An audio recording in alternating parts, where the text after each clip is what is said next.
Welcome to Samba Samba. Enjoy the video. In this video, I will explain how to make caramel hard candy. First, gather your essential ingredients: 2 cups of granulated sugar, 1/2 cup of light corn syrup, 1/4 cup of water, and 2 tablespoons of unsalted butter. You will also need a sturdy, heavy-bottomed saucepan and an accurate candy thermometer.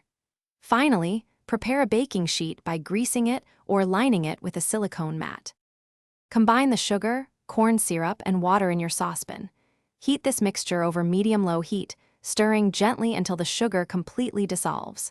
Once dissolved, increase the heat to medium-high.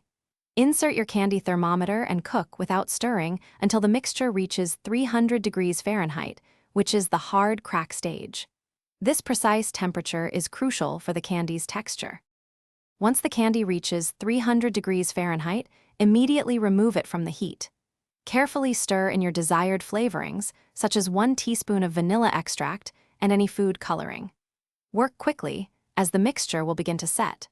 Pour the hot caramel onto your prepared baking sheet or silicone mat. Before it completely hardens, use a grease knife to score the candy into your preferred shapes.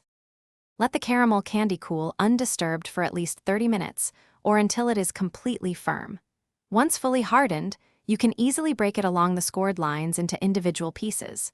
Store your delicious homemade hard candy in an airtight container at room temperature. For more great tips and deals, including a link to the new Kindle Paperwhite, be sure to check the description below this video. Enjoy your sweet treat. Thanks for watching.